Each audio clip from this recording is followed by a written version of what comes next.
भारत का इतिहास, यह आपका पार्ट 3 चल रहा है। पार्ट 2 और 1 यह आपको प्लेयर लिस्ट में मिल जाएगा। आपको 3 बात आपको ध्यान में रखना होगा अगर आप बीपीएससी टीचर की तैयारी कर रहे हैं तो।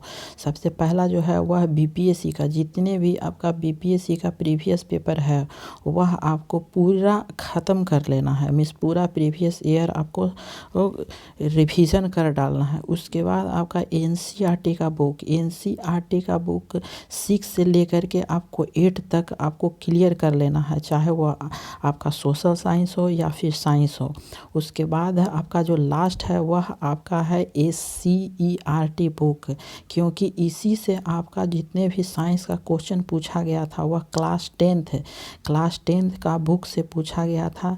आपको 1 to 5 में 17 क्वेश्चन आपका पूछा गया था साइंस से, जिसमें से इसमें हमने मिलाया 13 क्वेश्चन आपको हूबहू क्लास 10th का एससीईआरटी का बुक, जो बिहार गवर्नमेंट निकालती है बुक एससीईआरटी बीटीबीसी जिसे कहते हैं, उसी से आपका क्वेश्चन मिलता जुलता हूबहू हमने प्लेयर लिस्ट में यह वीडियो डाल दिया हूँ, आप देख सकते हैं। ठीक है, तो सबसे पहला जो क्वेश्चन है वह हमारा आधुनिक भारत का यह तीसरा वीडियो है। तो झांसी की रानी लक्ष्मीबाई की मृत्यु कहाँ पर हुई थी?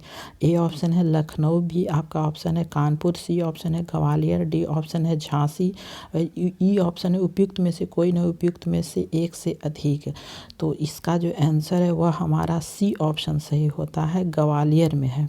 ठीक है, झांसी की रानी लक्ष्मीबाई की मृत्यु कहाँ हुई थी? तो ग्वालियर में हुई थी मृत्यु इनकी। अगला है कि निम्नलिखित वर्गों में किसने 1857 के विद्रोह में भाग नहीं लिया? यहाँ पे क्या पूछ रहा है कि किसने भाग नहीं लिया? ए ऑप्शन है खतिहार मजदूर ने, बी आपका है साहूकार ने, तीसरा है कृषक ने और चौथा है आपका जमींदार में। ठीक है, तो किसने भाग नहीं लिया है? तो ऑप्शन जिस तरह से दिया हुआ है कि केवल एक है, बी ऑप्शन है 1 और 2 है, सी ऑप्शन है केवल 2 है और डी ऑप्शन है 1 और 4 है। ठीक है, मिस किसने भाग नहीं लिया? तो यह आपका डी ऑप्शन सही होगा।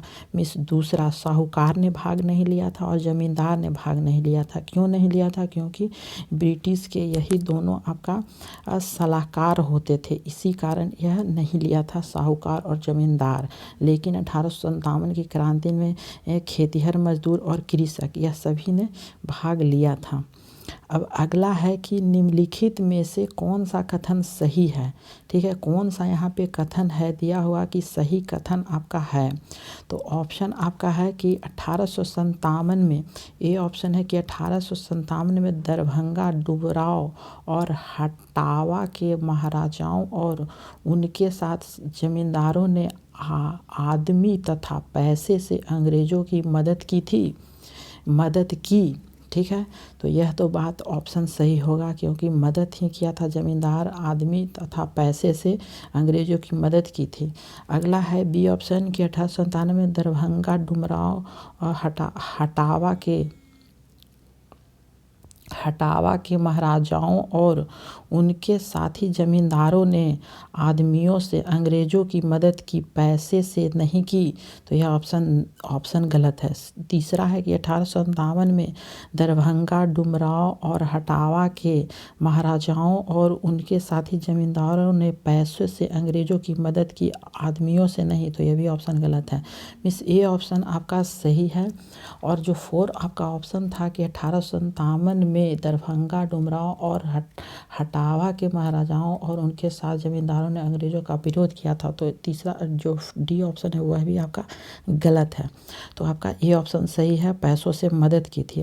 जमींदारों ने आदमी तथा पैसों से अंग्रेज़ों की मदद की थी। अगला है कि 1857 के विद्रोह से बिहार का कौन सा भाग अप्रभावित रहा? ए ऑप्शन है दानापुर, बी ऑप्शन है पटना, तीसरा है आरा, चौथा मुजफ्फरपुर और पाँचवा है मुंगेर। ठीक है, तो आपका ऑप्शन दिया गया है कि 4 और 5। ठीक है, ए ऑप्शन है, बी आपका है केवल 5 है, सी ऑप्शन है केवल 4 है और डी ऑप्शन है 3, 4 और 5।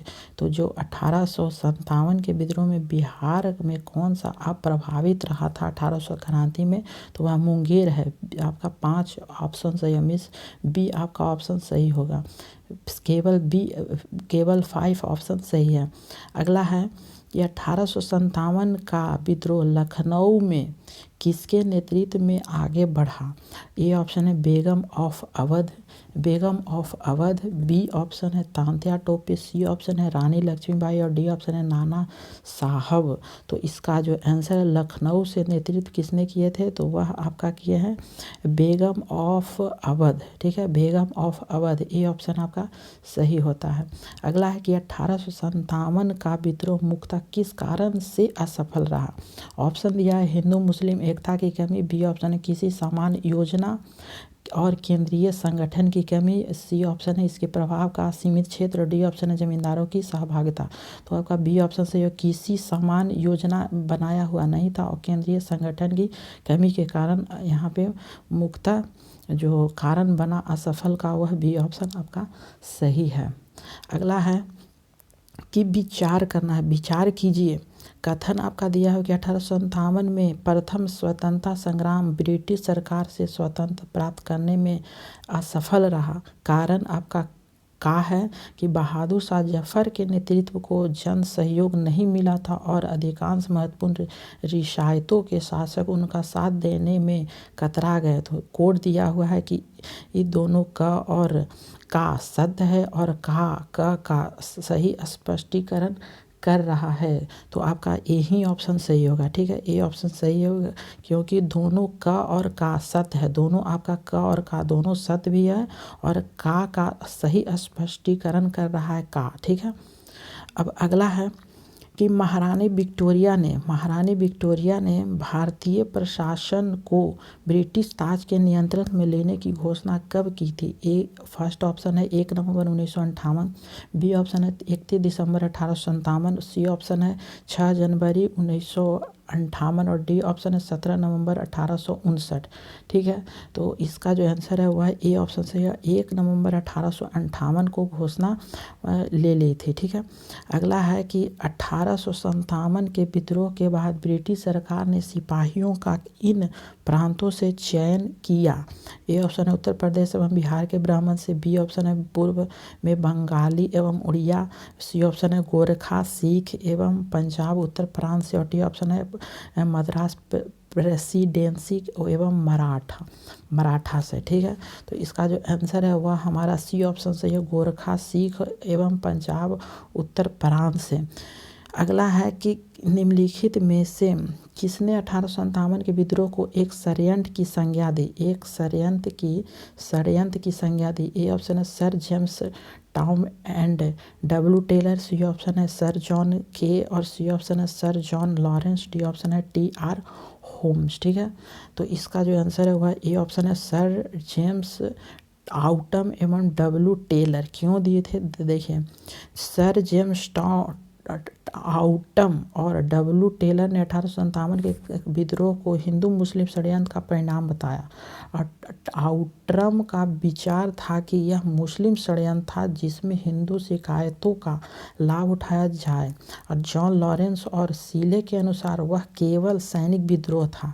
किसके अनुसार, जॉन लॉरेंस और सीले के अनुसार सैनिक विद्रोह था और सर जॉन सीले के अनुसार 1857 का विद्रोह एक पूर्णतया देशभक्त रहित और स्वार्थी सैनिक विद्रोह था जिसमें न कोई स्थानीय नेतृत्व ही था और न ही इसे सर्वसाधारण का समर्थन प्राप्त था। इसके अनुसार यह एक संस्थापित सरकार के विद्रोह भारतीय सेना का विद्रोह था। अगला क्वेश्चन है कि 1857 के विद्रोह को किसके द्वारा प्रथम भारतीय स्वतंत्रता संग्राम के रूप में वर्णित किया गया। यह आपका क्वेश्चन 9th में पूछा हुआ है, 9th 10th क्लास में यह पूछा हुआ है। बीपीएससी का 9 का क्वेश्चन और 10th का जो एग्ज़ाम लिया गया था उसमें यह पूछा गया प्रथम भारतीय स्वतंत्रता संग्राम के रूप में वर्णित किया था, किसने किया था। ए ऑप्शन है बी.डी. सावरकर, बी ऑप्शन है बाल गंगाधर तिलक, सी ऑप्शन है आर.सी. मजूमदार और डी ऑप्शन है दादा बनर्जी और ई ऑप्शन है उपयुक्त में से कोई नहीं, उपयुक्त में से एक से अधिक है और यह आपका पूछा हुआ है 2022 में पूछा हुआ है। ठीक है, इसका जो आंसर है वह ए ऑप्शन से बी.डी. सावरकर ने किए थे, प्रथम प्रथम भारतीय स्वतंत्रता संग्राम को वर्णित। अगला है कि निम्नलिखित में से कौन सा आयोग 1857 के विद्रोह के दमन के बाद भारतीय फौज के नव संगठन से संबंधित है। ए ऑप्शन है पब्लिक सर्विस आयोग, बी ऑप्शन है पील आयोग, सी ऑप्शन है हंटर आयोग और डी ऑप्शन है साइमन कमीशन। तो इसका जो आंसर है वह हमारा बी ऑप्शन से पील आयोग क्यों है, तो देखिए 1857 के विद्रोह के दमन के बाद ब्रिटिश सरकार ने भारतीय फौज के नव गठन के लिए पीली आयोग का गठन किया, जिसने सेना के रेजिमेंट को जाति, समुदाय, धर्म के आधार पर विभाजित किया। यूरोपीय सैनिकों की संख्या जो 1857 से पूर्व 45,000 थी वह 65,000 कर दी गई तथा भारतीय सैनिकों को संख्या 2,38,000 से घटाकर 1,40,000 कर दी गई। और बंगाल में यूरोपीय सैनिकों का भारतीय सैनिकों से 1:2 का अनुपात रखा गया, जबकि मद्रास तथा बम्बई में यह अनुपात 1:3 का रखा गया। अगला है कि नील विद्रोह किसके बारे में था। यह नील विद्रोह किसके बारे में था, यह आपको उत्तर देना है। ए ऑप्शन है कि रैयत नील की खेती नहीं करना चाह रहे थे पर ज़बरदस्ती करवाई जा रही थी। बी ऑप्शन है रैयत नील की खेती करना चाह रहे थे पर उन्हें ज़बरदस्ती रोका जा रहा था। सी है ऑप्शन रैयत नील की खेती नहीं करना चाह रहे थे पर उनसे एक सामान्य मूल्य पर ज़बरदस्ती करवाई जा रही थी। डी ऑप्शन है नीले रंग के झंडे वाला एक विद्रोही आंदोलन था और उपयुक्त में से कोई नहीं, उपयुक्त में से अधिक। ठीक है, तो इसका जो आंसर है वह हमारा सी ऑप्शन सही होता है। सी ऑप्शन सही है कि रैयत नील की खेती नहीं करना चाह रहे थे तो ज़बरदस्ती कार्रवाई की जा रही थी। अगला है कि नील कृषकों की दुर्दशा पर लिखी गई पुस्तक नील दर्पण के लेखक कौन थे। ए ऑप्शन है बंकिम चंद्र चटर्जी, बी ऑप्शन है दीनबंधु मित्र, सी ऑप्शन है शरत चंद्र चटर्जी और डी ऑप्शन है रविंद्रनाथ ठाकुर। तो 58 का जो आंसर है वह बी ऑप्शन से है दीनबंधु किसे कहते हैं, CF एंड्रूज को याद रखिएगा। अगला कि वह फर था जिसके तहत किसान स्वयं भूमि का मालिक होता है और सरकार को भू राजस्व के भुगतान के लिए जिम्मेदार माना जाता है। ए ऑप्शन है जमींदार पर था, B option ryotwari, C option है महालवाड़ी और डी ऑप्शन है 10 साल पर था और ये ऑप्शन उपयुक्त में से कोई नहीं, उपयुक्त में से एक से अधिक। तो जहाँ भी जो लग जाएगा कि किसान जो है वह स्वयं भूमि का मालिक होता है परंतु सरकार को भू राजस्व के भुगतान के लिए जिम्मेदार माना जाता है, उसे रैयतवाड़ी प्रथा कहते हैं। बी ऑप्शन आपका सही हो जाएगा। तो thank you for watching this video.